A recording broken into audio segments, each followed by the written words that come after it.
The Washington Wizards look scary right now. Let's get into this.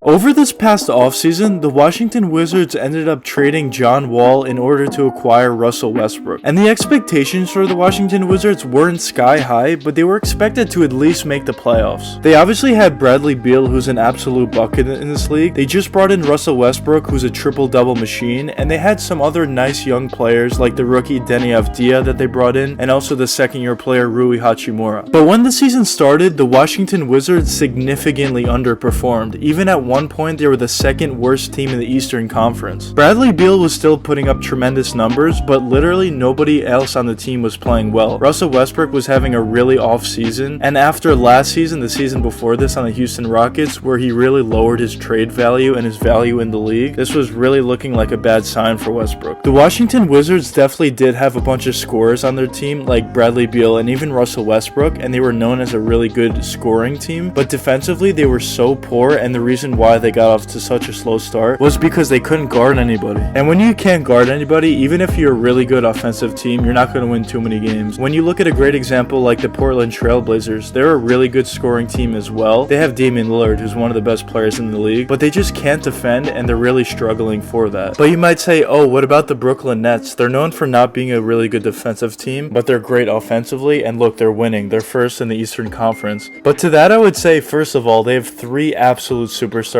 and Hall of Famers on their team, so obviously they're a little bit different in that sense. But on top of that, the Brooklyn Nets have shown the ability to defend in spurts. They just haven't been way too consistent with it, but they have shown the ability, and in the playoffs that could get a little bit better. But moving back to the Washington Wizards, they've had a pretty disappointing season for most of the year, but lately they've really been picking up their game, and they've been winning a crazy amount of games, and they're currently in the 10th seed, so they are in the play-in game right now. And if the Washington Wizards continue to be this hot, out of the teams that are currently in the play-in game, I could easily see them beating the Indiana Pacers, and then you got left the Boston Celtics and the Charlotte Hornets. I think they're definitely not beating the Celtics. The Charlotte Hornets, I think there's a possibility they can beat them, but I would probably say the Hornets would beat them in that scenario. But either way, when you have a team that is as hot as the Washington Wizards has been, and you have absolute superstars on your team like Bradley Beal and Russel Westbrook that's playing to this level, you're very dangerous to any team. And I know there's a lot of people saying that Russel Westbrook isn't a superstar anymore, and he just brings his team down, which I kind of agree with to an extent, to be honest with you. But when you look at how he's been playing recently and how much the Washington Wizards have been winning, you really can't say that anymore, at least right now. When you look at the Washington Wizards right now, obviously Bradley Beal is still putting up amazing numbers offensively and scoring at will. And now you look at Russel Westbrook, he's putting up video game numbers. He recently just got a game where he had 25 rebounds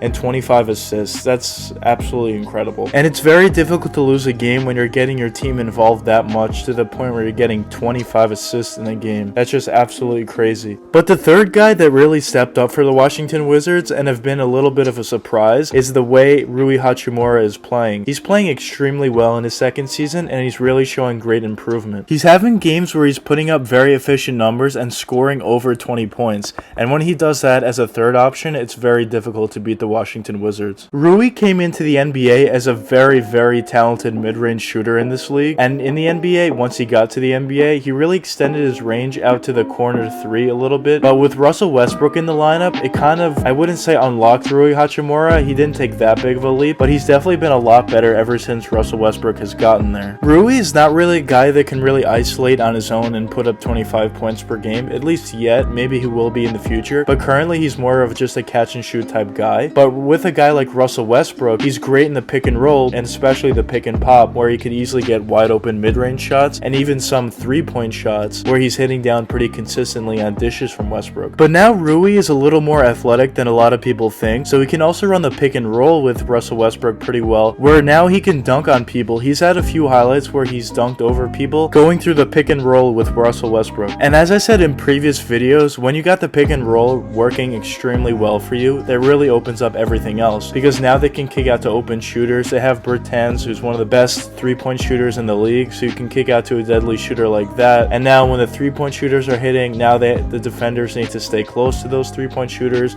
and it really opens up the pick and roll. When you get that pick and roll running, it's very, very difficult to stop. And obviously, as I was touching on before, Russell Westbrook is putting up incredible rebounding numbers as well. And maybe some people would look at that as a guy just trying to stat pad, but when you think about it, if you're getting that many rebounds for your team, you're helping out your team defensively as well, because you can be the best defensive team, but if you can't rebound, it doesn't matter. And the other team is eventually just going to keep getting offensive rebounds and scoring. But if you have a guy like Russell Westbrook who's putting up 25 rebound games and he's your point guard, that's pretty incredible, and that's helping out your defense tremendously. When the season first started for the Washington Wizards, there have been plenty of games where Russell Westbrook was the reason why the Washington Wizards have lost, but transitioning to now on this recent crazy stretch they've had, Russell Westbrook was definitely one of the biggest reasons why they've been winning so much. And even when Russell Westbrook and the Wizards were losing early on in the season, Westbrook is one of the most competitive players we have in the NBA, and he was going very hard on defense even then. So you know now when the Washington Wizards are now starting to win, he's still playing really good defense, or at least trying extremely hard on the defensive end. Because how I said in so many of my videos, that defense is all about effort, and if you're willing to put in that effort, you're most likely going to be a pretty good defensive player. Yeah, there's definitely some natural gifts that you can get to make you a better defensive player, like athleticism and length, but if you put in that effort defensively, even if you don't have those natural gifts, you're most likely going to be at least a decent defender. And now looking at Bradley Beal